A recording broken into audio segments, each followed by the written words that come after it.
կլինեն մարդիկ, որ չեն համաձայնվի, բայց 21 թվականին ես ներսից իմ թիմի հետ տեսել եմ ինչա նշանակում, երբ որ դու կանգնած ես պետության ու պետականության կորստի առաջ,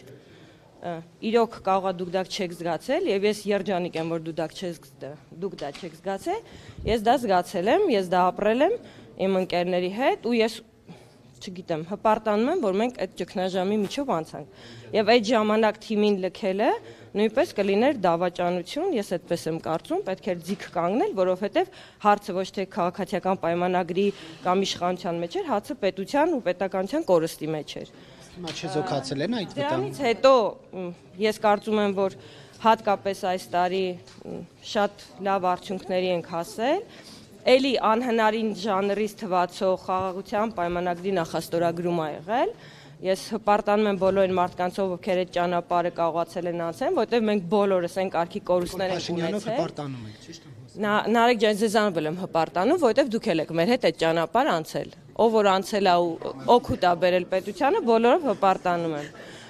Մենք հիմա հասել ենք այն վիճակի, որ պետք է մարդիկ աշխատեն, երջանիկ լինեն, խաղաղ ապրեն։ Հիմա լավ չի, որ այդ վիճակում խաղաղություն է, հիմա ուղղակի խաղաղություն է, հիմա տիկին։ Ես կարծում եմ, որ Հայաստանի համար սկսել են լավ ժամանակներ, մեր պետությունը պետքա ծաղկի, մարդիկ պետքա լավ աշխատեն, այս պահին ուզում եմ գնամ հիմա էլ այնտեղ աշխատեմ, պետությունը ծաղկեցնեմ, որտեղ որ աշխատել եմ 18 թվականից առաջ, ժողովուրդ ջան, ես հո դպրոցից չեմ հելել եկել ստեղ կամ չգիտեմ, փողոցից եմ եկել։ Ես շատ կենսագրությունից չեք նայում, ես իմ կյանքում 16 տարեկանից սիրելիներս աշխատել եմ 16 տարեկանից մինչև այսօր։ Բացառությամբ մի 2 տարի, որ երեխա եմ ունեցել, չեմ կարողացել։ Ամեն օր աշխատել եմ, հիմա գնում եմ այդտեղ աշխատել։ Մեծ պլաններ ունեմ, լավ, ուզում եմ ստեղծագործեմ, ուզում եմ նոր բիզնես պլաններ ունեմ, ուզում եմ Հայաստանի տնտեսությանը օգուտ բերեմ, վատ է։ Շագրավ է, եկան պատկանները մի քանի սեզոն եղան գումարում, ավելի ճիշտ եղան պատգամավոր, հիմա գնում են բիզնես դնելու, այսինքն պատգամավորները Դուք առաջին անգամ չեք ինձ խայթում, ես 18 թվականից առաջել էի բիզնեսով զբաղվում, լսում եմ։ Հիմա ըստ էության պատգամավորի գործ այդպես եկամտաբեր է եւ կարելի է աշխատել, հա, եւ հետո գնալ բիզնես դնել։ Սիրելի Նարեկ, առաջին անգամ չի, որ այդ հարցով դու ինձ խայթում ես։ 18 թվականից առաջ ես աշխատել եմ, բիզնես եմ ունեցել, շատ ավելին եմ վաստակել, քան ազգային ժողովում եմ վաստակում։ Ես օրենքը պահպանող, հարգող պատգամավոր եմ, ես երբեք ինձ թույլ չէի տա պատգամավորական գործունեությանը զուգահեռ որևէ գործունեություն ծավալել, որտեղ դա անօրինական է եւ հակասահմանադրական։ Հիմա ես ուզում եմ իմ ընտանիքի համար ավելի լավ ժամանակներ բերեմ, ինչ մեղք ունեն իմ երեխաները։ Շարունակել եմ կուսակցությունում մնալ, դա ոչ իմ չի փոխվում, երբ որ իմ ընկերներն իմ կարիքը կզգան, ես նորից կլինեմ իրանց կողքին, ընտրություններին իրանց օգնելու եմ։ 26 թվականին քաղաքացիական պայմանագիրը վստահ եմ, որ հաղթանակ ունենալու եւ լավ հաղթանակ ունենալու։ Իսկ դուք բիզնեսի որ ճյուղն եք ընտրել։ Ես համարում եմ, որ քաղաքականությունից դուրս կյանք կա, ես տեսել եմ 30 տարվա մեջ ոնց են եկել մարդկանց ժամանակը, իրենք չեն գիտակցել, որ ժամանակը եկել է գնալու, պետքա սթափ լինել, պետքա հասկանալ, եթե արել ես այս պահին ուրիշ տեղ ես տեսնում, պետքա հանգիստ գնաս, չվախենաս։ Կարող է կան մարդիկ, օրինակ 30 տարվա մեջ ես տեսել եմ քաղաքական գործիչների, որոնք կարճել են քաղաքականությունից չեն գնացել։ Ես ընկալել եմ, որ այդ մարդը այդտեղից դուրս ոչինչ չի կարող անել։ Բացարձակապես ես սիրում եմ իմ թիմը, ես նույն ձև վերաբերում եմ պարոն Փաշինյանին, ես ոչ մեկից հիասթափված չեմ, ինքը իմ ավագ ընկերն է, կուսակցությունը, որի համահիմնադիրներից մեկը ես եմ եղել, ՔՊ-ից ոչ միտեղ չեմ պատրաստվում գնալ։ Ամբողջությամբ ինքնակամ։ Բայց դուք միշտ որովհետև հախուշի արդյոք պատասխանատվությունից, որովհետև առաջիկայում ծանրագույն որոշումներ պետք է կայացվի, խորհրդանում նաև ես արդեն ասեցի, ես վստահ եմ, որ կհասցնեմ, արդեն մի համաձայնագիր եկել է, ես քվեարկել եմ եւ նորից կքվեարկեի, ես կարծում եմ չկա ավելի լավ բան, քան խաղաղ պետության մեջ ապրել ու արարելը, կհասցնեմ դեռ մյուս ձեր ասած ինտրիգային բաները քվեարկել, նոր գնալ, փախուստ չի, փախուստ կներ 21 թվականին։ Տիկին Պողոսյան, Նիկոլ Փաշինյանի հետ ձեր որոշում Նիկոլ Փաշինյանի հետ ձեր որոշման մասին քննարկում ունեցել եք, ինչպես է նա արձագանքում։ Ոչ, պարոն Փաշինյանը մեր ոչ մեկի ազատ կամ արտահայտման վրա ազդեցություն չի ունենում։ Չէ, ազդեցության մասին չեմ ասում, ոնց է արձագանքում ձեր որոշմանը։ Մի րոպե Նիկոլ Չառաջադրվեն, խնդիրներ են ունենալու, որ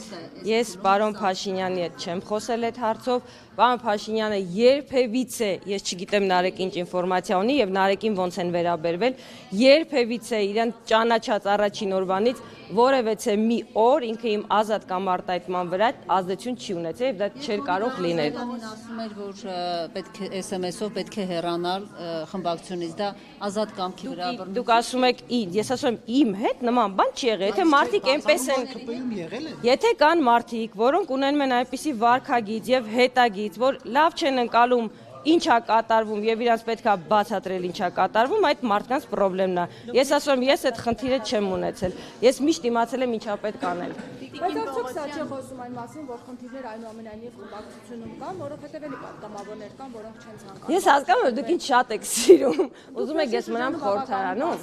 Նաև չեք ցանկանում կարծիք հայտնել, այսինքն որոշակի Տեսեք, խնդիրներ այնուամենայնիվ եթե ես չեմ կանգնում այստեղ եւ ճեպազրույց տալիս եւ դա չի նշանակում, որ ես пассив եմ։ Ես իմ հանձնաժողովում իմ ամենօրյա աշխատանքը արել եմ, այն ինչ հասնում է ինձանից ես արել եմ։ Եթե պետքա քաղաքական ես հասանք պատարակներին, անկեղծ խոսում եք դրա մասին խոսալ։ Դա որովհետև ընկալում են որպես աջակցություն վարչապետի այդ գործին։ Ես այդ թեմային չէի ցանկանում անդրադառնալ, բայց ես Նարեկին, Նարեկը ստիպեց։ Ես առհասարակ պատարակների չեմ գնում, շատ վաղ ժամանակ հասկացել եմ եւ դրա մեղավորը ճակերտավոր եղել է հենց Գարեգինը եւ իր քահանաները, դա այսօր չի եւ 18 թվականից հետո չի որ եղել։ Ես իմ համար հասկացել եմ, որ այդ մարդիկ էտալոնը չեն, որտեղ ես պիտի պատարակի գնամ, իրանց վարքը նաեւ 30 տարվա ընթացքում բերել է ինձ այդ մտքի, որ եթե ես Աստծո հետ խոսելու բան ունեմ, իմ միջնորդը ոչ Գարեգինը, ոչ նրա նման քահանաներն են, ոչ էլ շենքը, եթե ես Աստծո հետ խոսալու կարիք ունեմ, ես հիմա ձեր հետ այստեղ կանգնածել կարամ Աստծո հետ խոսամ, դրա համար ինձ պետք չի որևէ տեղ գնալ։ Իսկ եթե ես 30 տարի Աստծո տունը ամբողջ տիեզերքն է։ Եթե Աստված ամեն տեղ է, դե ես էլ ձեզ ասում լավ չեք ընկալում ուրեմն քրիստոնեությունը, եթե Աստված ամենուր է եւ ամեն ինչի մեջ, ուրեմն Աստված իմ ու ձեր մեջ է ու իր համար տուն գոյություն չունի։ Իր սաղ տունը տիեզերքն է։ Տիկին Պողոսյան, ձեր հավատի հետ կապված դուք մի հայտարարություն արեցիք շատ մի քանի տարի առաջ, որը բավականին քննարկվեց, որ եթե մի տող անգամ Փաշինյանը գրեր բյուջեում, դուք դրան կքվեարկեք։ Դուք չէիք կարող դա մոռանալ, չէ՞։ Ես չեմ մոռանում ոչինչ։ Հիմա ձեր հավատը Նիկոլ Փաշինյանի հանդեպ եկեղեցուն դուք ասում եք Գարեգինը եւ այլն։ Ես ձեզ հասկացա։ Հիմա ես այդ հավատը այդքան անստասան է մնալու միշտ ու եւ ինչով է պայմանավորված Փաշինյանի հանդեպ այդ մեծագույն հավատը։ Okay։ Ես հասկանում եմ, որ 18 թվականի ամփորձ քաղաքական ամփորձ մարդու արտահայտությունը դուք շատ երկար ժամանակ շահարկեցիք։ Իդեպ ես շատ կարևոր հարց էի բարձրացրել։ Ես հարցնում էի պարոն Փաշինյանին, ինչպես ենք մենք կարողանալու ազատվել Ռուսաստանից էներգետիկ կախվածությունից, ինչ քայլեր ենք անելու։ Դա ձեզ էական չէ՞։ Իսկ խոսքը ձևակերպելը, եթե դու փորձ չունես քաղաքականությամբ, դա ամոթ բան չի, ես չեմ ամաչում։ Ես ամեն օր սովորում եմ։ Այսօր ձեր հետ զրուցելուց ես այդ կաշկանդվածությունը չունեմ։ Դա համար պետք էր ճանապարհ անցնել։ Ես քաղաքական ճանապարհ չէի անցել, որ այդպեսի բան ասեի։ Ինչ վերաբերում է պարոն Փաշինյանին, եթե ես վստահ լինեի, որ ինքը վատ բան է անում կամ սխալ բան է անում, ես շատ ավելի շուտ կհեռանայի։ Ես վստահ եմ, որ ինքը ճիշտ ճանապարհով է գնում եւ վստահ եմ, որ ինքը Հայաստանի համար լավագույնն է անում եւ դուք իհարկե կարողա չեք ճանաչում այդ մարդուն, դրա համար չեք այդ ռեակցիա եք տալիս։ Ես չգիտեմ ավելի պետականամետ եւ Հայաստանը ավելի շատ սիրող մարդ, քան Նիկոլ Փաշինյանն է։ Պողոսյան քաղաքացիական պայմանագրի կուսակցությունը բարեվարկության կանոնագիրք է ընդունել, ինչ եք կարծում Էթիկայի կանոնագիր։ էթիկայի։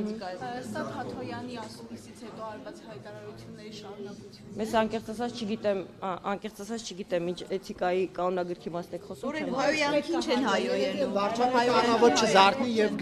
գրի Facebook-ում սրբազանունց հետ ինչ գործ ունես, գնա քերակնոջը տոմփիր, երևի դա զսպելու։ Վարչապետը արդեն ասել է, որ ինքը չպետք է այդպես աներ, ինքը իր ասացի, համար ներողություն խնդրեմ, մենք չեք ստիպում ես չեմ ասել, դες բան ինձ չեք ստիպում, ես ներողություն խնդրեմ։ Մի փուլում